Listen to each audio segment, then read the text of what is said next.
I'm Scott Dowd, and this time I'd like to take you backstage to a rehearsal of Equus being put on by a new company here in Louisville called Actors Choice. Roger Fristow and I have much the same bucket list that we want to accomplish, and sometimes it's difficult to get a theater company to take a chance on what we want to work on.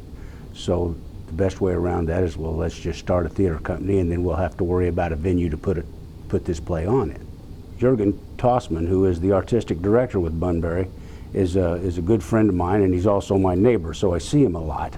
And I approached him with this, I don't know, 2 or 3 months ago, and we found some time and space at his theater where we could do it, and we've worked out an arrangement where we both should be really happy with it.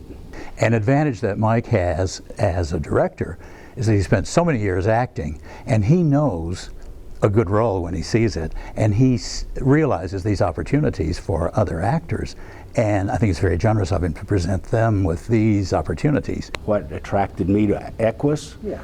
Oh my God, it's probably one of the most powerful pieces of literature that I've ever read. It makes you uncomfortable to read it. We've talked about how uncomfortable it is to read this, but you can't put it down because events like this take place.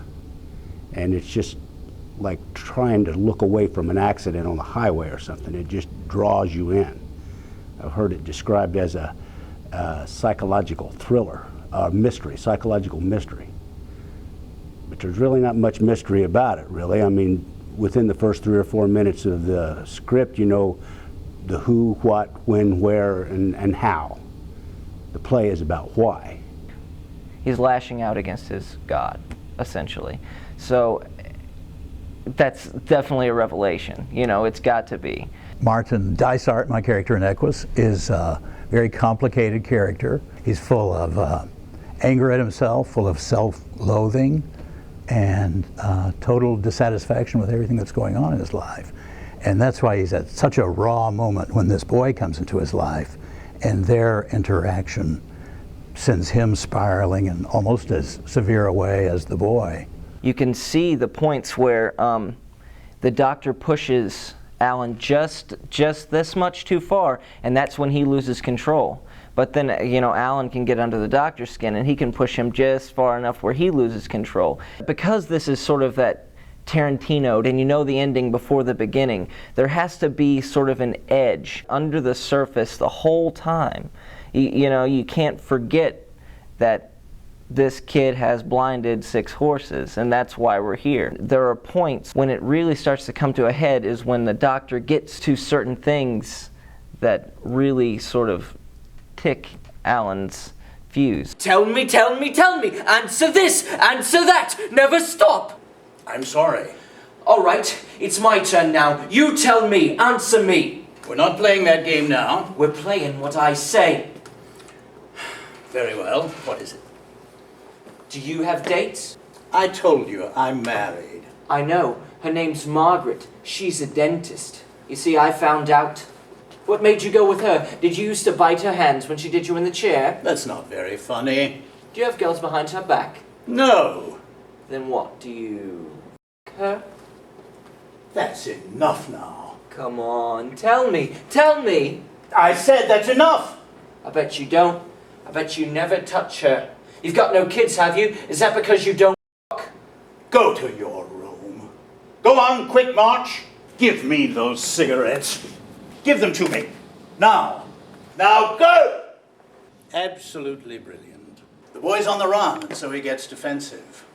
What am I, then? Wicked little bastard. He knew exactly which questions to ask. He had actually marched himself around the hospital asking questions about my wife. Wicked and perceptive. Ever since I made that remark about carving up children, he's been aware of me in an absolutely specific way. As the play progresses, the relationship becomes closer, but I see it more as a father-son relationship, really. At least that's the way we tend to play it, with some very tender feelings toward this boy, as if he were his child.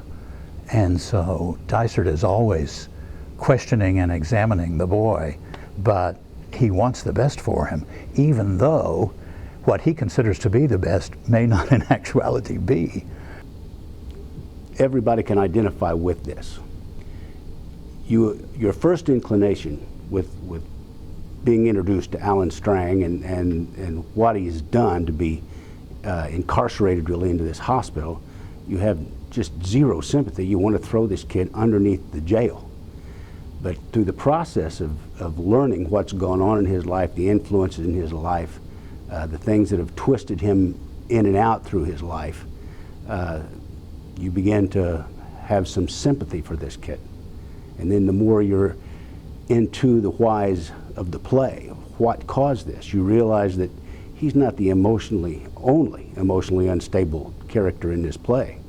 The doctor, the psychiatrist, Dysart, has his own emotional baggage to carry, as does Alan Strang's parents. I mean, you run the gambit of emotional problems with characters in this play. And then once you realize that everybody you walk past on the street carries their own baggage, and you start looking inward, and you realize that everybody has that dark little corner in their mind that they don't talk about to anybody, that they don't share with anybody, then that sympathy becomes more of an empathy. It's not something that you're going to walk out the door singing show tunes. As a matter of fact, we hope it makes you a little bit uncomfortable and makes you look inside yourself. But if you appreciate that kind of theater, you owe it to yourself to see this. Actors' Choice will present Equus by Peter Schaefer July 28th through August 7th at the Bunbury Theater on the 3rd floor of the Henry Clay Building at 604 South 3rd Street in Louisville. Tickets are available at 502-583-8222.